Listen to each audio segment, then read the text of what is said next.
창세기 29장 1절에서 20절 말씀 가운데 10절에서 20절까지 말씀을 함께 교독합니다.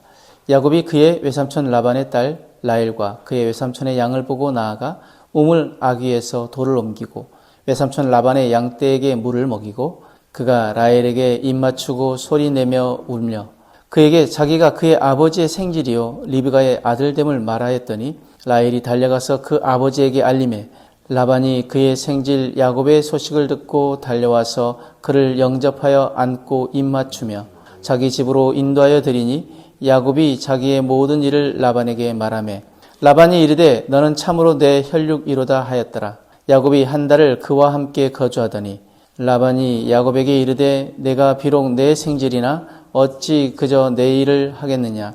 내 품삯을 어떻게 할지 내게 말하라. 라반에게 두 딸이 있으니 언니의 이름은 레아요 아우의 이름은 라헬이라. 레아는 시력이 약하고 라헬은 곱고 아리따우니 야곱이 라헬을 더 사랑함으로 대답하되 내가 외삼촌의 작은 딸 라헬을 위하여 외삼촌에게 7년을 섬기리이다. 라반이 이르되 그를 내게 주는 것이 타인에게 주는 것보다 나으니 나와 함께 있으라. 야곱이 라헬을 위하여 7년 동안 라반을 섬겼으나 그를 사랑하는 까닭에 7년을 며칠같이 여겼더라. 여러분의 인생 가운데 가장 힘든 시간 언제였습니까? 그 시간을 지나면서 굉장히 이렇게 길게 느껴졌을 수도 있습니다. 하루가 1년 같고 1년이 끝나지 않을 것처럼 느껴졌을 수도 있습니다. 그런데 오늘 성경은 우리에게 놀라운 이야기를 들려줍니다.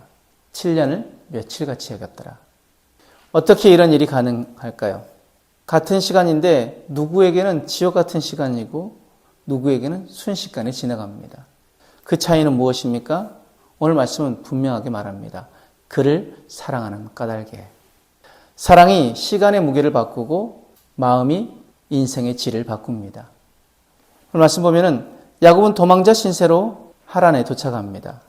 그는 아브라함의 손자요 이삭의 아들이었지만 지금은 아무것도 가진 것이 없는 빈손 인생입니다. 하란에 도착했을 때 야곱의 나이는 77살, 77세입니다. 결코 젊지 않은 나이죠. 오늘날로 보면 인생의 중반을 훌쩍 넘긴 나이입니다. 그 나이에 그의 인생은 완전히 무너진 것처럼 보입니다.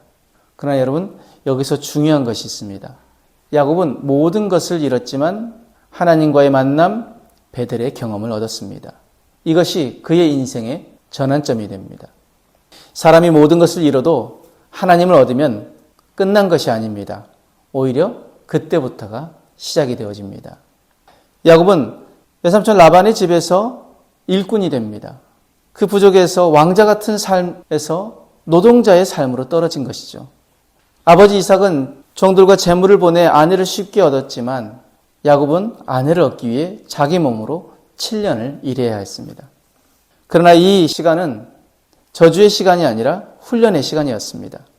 그 시간을 통해 하나님은 야곱을 만들어가고 계셨습니다. 우리는 종종 이렇게 생각합니다. 왜 내 인생 이렇게 힘든가? 왜 나는 남들보다 더 고생하는가? 그러나 그 과정이 복의 시작이 될 수 있습니다.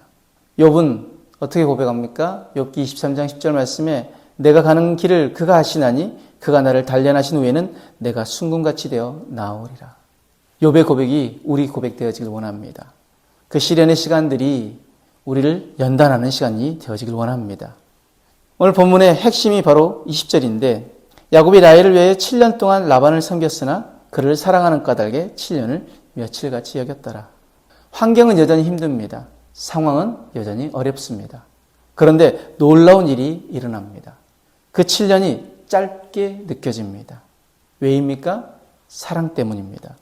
사랑이 있으면 고생의 시간이 의미 있는 시간이 되고 사랑이 있으면 그 시간이 고통의 시간이 아니라 기쁨의 시간이 됩니다.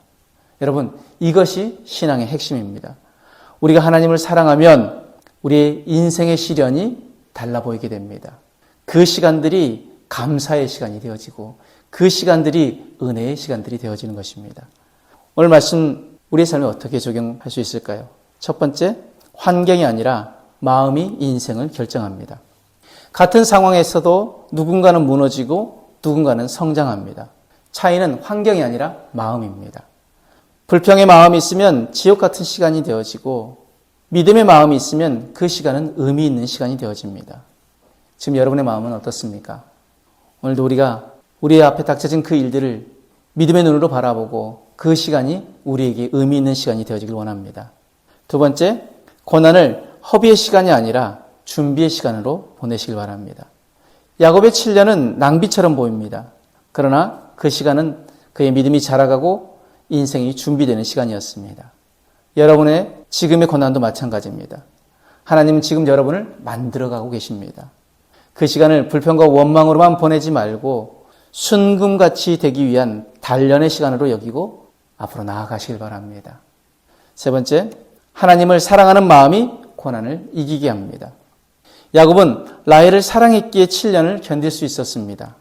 그렇다면 우리도 마찬가지로 하나님을 사랑하면 견딜 수 있습니다. 하나님을 사랑하면 예배가 기쁨이 되고 순종이 부담이 아니라 은혜가 됩니다. 하나님을 사랑하면 버틸 수 있습니다. 하나님의 사랑이 있으면 기쁨으로 감사로 나아갈 수 있습니다. 야곱의 인생은 왕자 같은 삶에서 노동자의 삶으로 떨어진 인생이었습니다. 그러나 그것은 실패가 아니라 하나님이 만들어 가시는 과정이었습니다. 그리고 그 시간은 사랑 때문에 야곱에게는 아름다운 시간이 되었습니다. 우리의 인생도 마찬가지입니다. 지금 힘들어도, 지금이 길게 느껴져도 하나님을 사랑하는 마음이 있다면 그 시간은 반드시 의미 있는 시간이 되어집니다. 7년을 며칠같이 지나가는 은혜가 임하게 될 것입니다. 오늘도 그 시간을 기쁨과 감사로 보내는 저와 여러분들의 삶이 되어지길 주님의 이름으로 축복합니다. 우리 주님을 사랑하는 까닭에 기도하겠습니다. 사랑의 하나님, 우리 인생 가운데 찾아오는 시련과 고난 속에서 원망만 하지 않게 하시고 믿음의 눈을 열어주시옵소서. 야곱이 사랑으로 7년을 견딘 것처럼 우리도 하나님을 사랑하는 마음으로 이 시간을 기쁨으로 감당하게 하여 주옵소서. 우리의 고난이 헛되지 않게 하시고 모든 시간이 믿음의 성장으로 이어지는 시간들이 되도록 축복하여 주옵소서. 감사하며 예수님 이름으로 기도드립니다. 아멘.